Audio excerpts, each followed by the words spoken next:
Como e onde surgiu a astronomia no Brasil? Como se desenvolveu o ensino a partir da inclusão?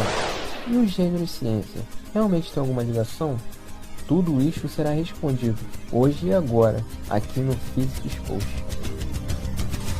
A implementação do Observatório Nacional do Rio de Janeiro pelo imperador Dom Pedro I em 1827 deu origem ao início da astronomia no território brasileiro?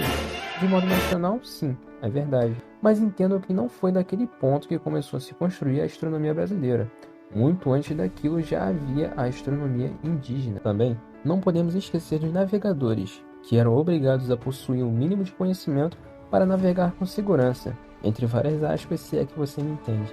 Tratando assim, a astronomia não pisou no solo verde e amarelo com a chegada dos portugueses e holandeses, que também tiveram um impacto grandioso no Brasil. Maurício de Nassau, que foi por muito tempo um governante da colônia brasileira em Recife, tinha em sua casa um observatório astronômico, isto no século XVII, 2 séculos antes da Confederação do Equador, provocado pela Constituição de 1824 de Dom Pedro I, que, diferente da revolta de Pernambuco, essa não teve apenas nobres liberais.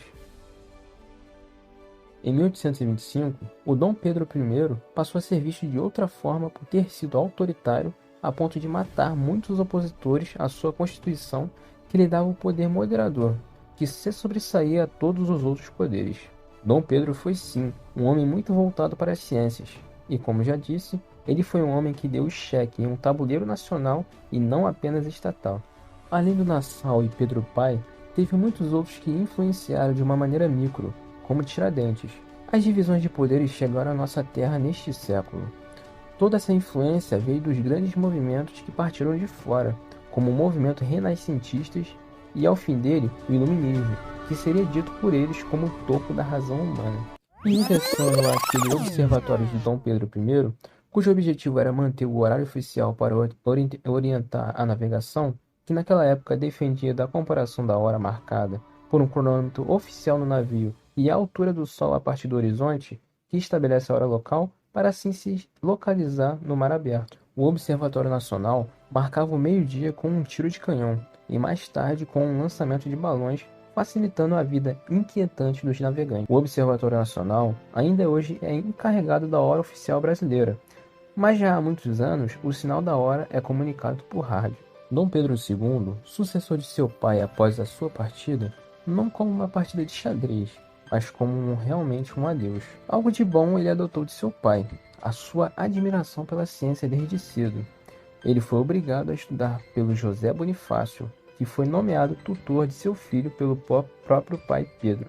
Ele não era fluente em 17 idiomas como muitos dizem, mas ele tinha um fascínio pela ciência e em seu diário, em 1862, ele escreveu: "Nasci para consagrar-me às letras e às ciências." Mas isso era apenas um disfarce do que ele realmente queria dizer, que era o seguinte: nasci para causar. Um admirador da astronomia que escrevia em seus diários sobre alguns fenômenos astronômicos, e que também tinha um observatório de uso privado no terraço do palácio. Não só, ele tinha também diversos equipamentos, como relógio de sol, lunetas e canhão do meio-dia. Se manteve informado sobre pesquisas a respeito da constituição física do Sol, as descobertas da época sobre o planeta Marte e outras. Dom Pedro II acompanhava as pesquisas sobre expedições científicas para a observação de eclipses solares.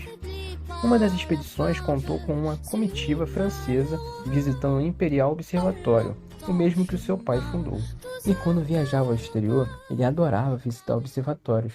O IAB da USP teve sua origem no fim do século XIX na seção botânica e meteorológica da Comissão Geográfica e Geológica do Estado de São Paulo. O observatório viria a ser fundado apenas quando o Serviço Meteorológico do Estado de São Paulo, dirigido por José Nunes Belfort Matos, desligasse da sua Comissão Geográfica e Geológica, adquirindo identidade própria dentro da Secretaria de Agricultura do Estado no século XX. Uma observação é que o IAB hoje se chama Instituto de Astronomia, Geofísica e Ciências Atmosféricas.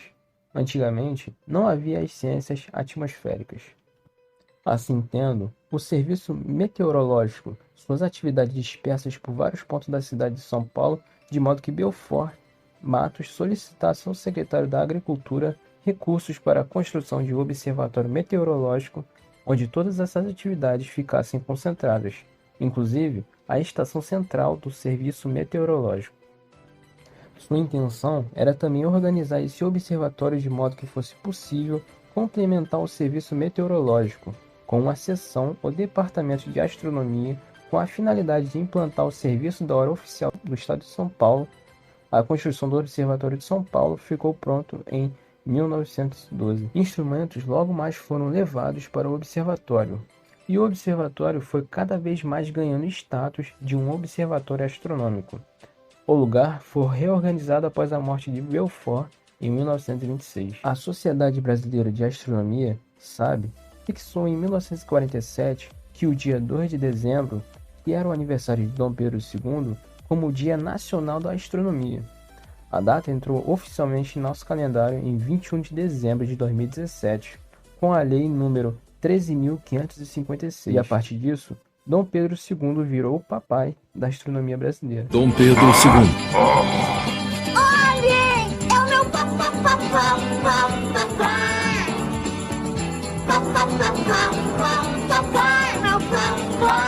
A SAB foi fundada em 1974 pela comunidade de astrônomos brasileiros e desde então a mesma promoveu grandes reuniões anuais para discussões de trabalhos científicos, além da promoção de simpósios e dentre outras coisas. O radiotelescópico de Itapetininga, São Paulo, do Centro de Rádio Astronomia do Mackenzie, inicia em 1973 a ascensão da astronomia e astrofísica.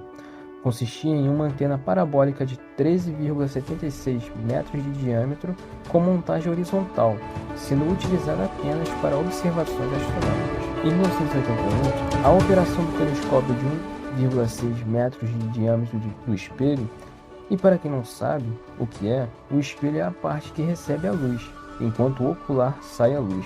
Esse telescópio é o maior do Brasil, mas não é o maior do mundo. O maior tem 10,4 metros e se concentra na Espanha. Essa operação foi desenvolvida pelo Conselho Nacional de Pesquisas, CNPq, atual Conselho de Desenvolvimento Científico e Tecnológico.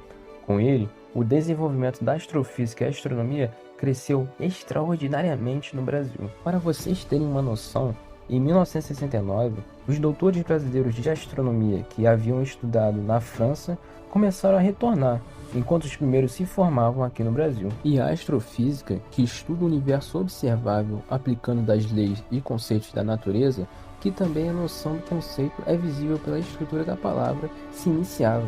E desde 1981, com essa abertura, a astrofísica se desenvolveu a passos largos.